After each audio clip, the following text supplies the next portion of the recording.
Hi எல்லாருக்கும் வணக்கம். நவமணி நச்சுவைக்கு உங்களை அன்போடு வரவேற்கிறேன். இன்றைக்கி நம்ம பார்க்க போகிறது தாளிப்பு வடகம், வெங்காய வடகம். இது எப்படி வேணாலும் சொல்லலாம். இது எப்படி பண்ணுறதுங்கிறத பார்க்கலாம் வாங்க. வடகம் செய்கிறதுக்கு சின்ன வெங்காயம் 3 கிலோ எடுத்திருக்கேன். இது சைஸ் எல்லாமே ஒரே மாதிரி இல்லை, ஒன்று சிறுசாக ஒன்று பெருசாக இருக்குது. அதனால் பெரிய சைஸில் இருக்க வெங்காயத்தை எல்லாம் ரெண்டாக கட் பண்ணி போட்டுக்கலாம். இதை நீங்கள் எல்லாமே பொடி பொடியாக கூட நறுக்கி வச்சுக்கலாம். நான் மிக்சியில் போட்டு கொரகொரப்பாக அரைக்க போகிறேன். இது ஒரு சுற்று மட்டும் சுற்றுங்க, நல்லா கொரகொரப்பாக அரைச்சிரும். பாருங்கள், இந்த மாதிரி கொரகொரப்பாக வந்தால் போதும். இதே மாதிரி 3 கிலோ வெங்காயத்தையும் நான் அரைச்சி வச்சுட்டேன். பூண்டு இதுக்கு 300 கிராம் எடுத்துக்குங்க. 3 கிலோ வெங்காயத்துக்கு 300 கிராம் பூண்டு எடுத்துக்கலாம்.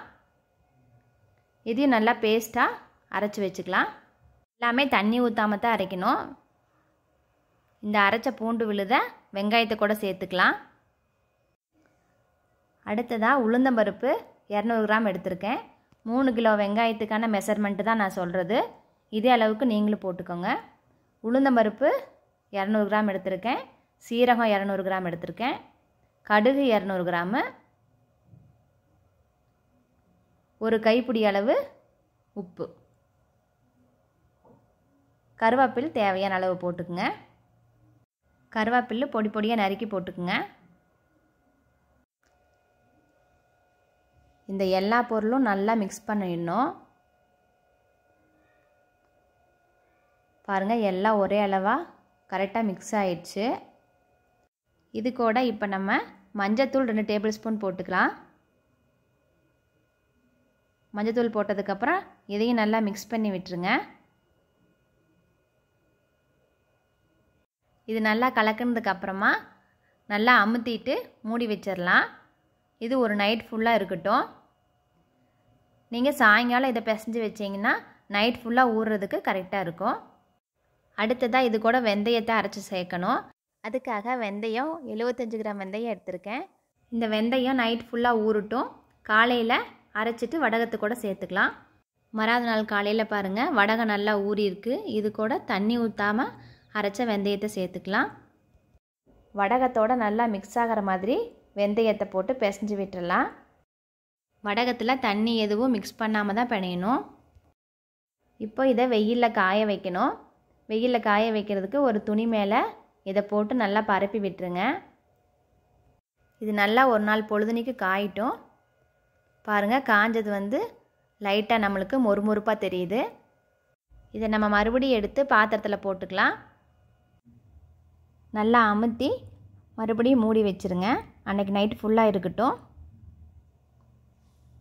3வது நாள் காலையில் பாருங்கள், நல்லா எல்லாம் மிக்ஸ் ஆகி மொறுமொறுன்னு இருக்குது. இது கூட இப்போ 100 மில்லி விளக்கெண்ணெய் சேர்த்திக்கலாம்.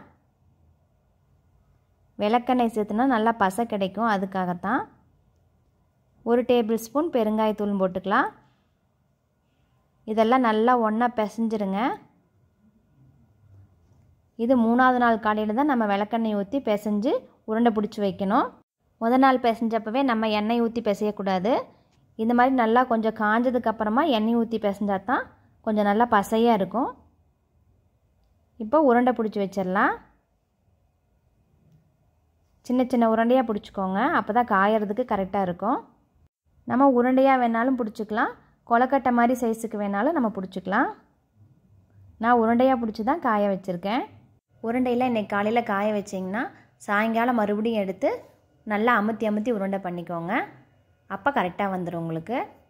இந்த வடகத்தை குறைஞ்சது ஒரு 10 நாளாவது நம்ம வெயிலில் காய வைக்கணும். நல்லா சுள்ளுன்னு அடிக்கிற வெயிலில் காய வைங்க. அப்போ தான் உங்களுக்கு கெடாது, வாசமும் வராது. நல்லா காய வைக்காமல் எடுத்து உள்ளே வச்சிட்டிங்கன்னா உங்களுக்கு பேட் ஸ்மெல் வந்துடும். அதனால் நீங்கள் நல்லா காய வச்சு அப்புறமா எடுத்து ஸ்டோர் பண்ணி வச்சுக்கோங்க. நான் ஒரு 12 நாள் காய வச்சுருக்கேன். பாருங்கள், நல்லா கெட்டியாக காஞ்சிருச்சு.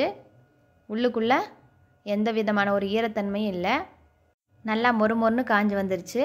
இந்த காஞ்ச வடகத்தை பருப்பு சாம்பார், கூட்டு, வத்த குழம்பு இந்த மாதிரி எதுக்கு வேணாலும் நீங்கள் தாளிக்கிறதுக்கு போட்டுக்கலாம். சின்ன வெங்காயம் ரேட்டு கம்மியாக இருக்கிறப்போ நீங்கள் இதை வாங்கி வடகம் போட்டு வச்சுக்கோங்க.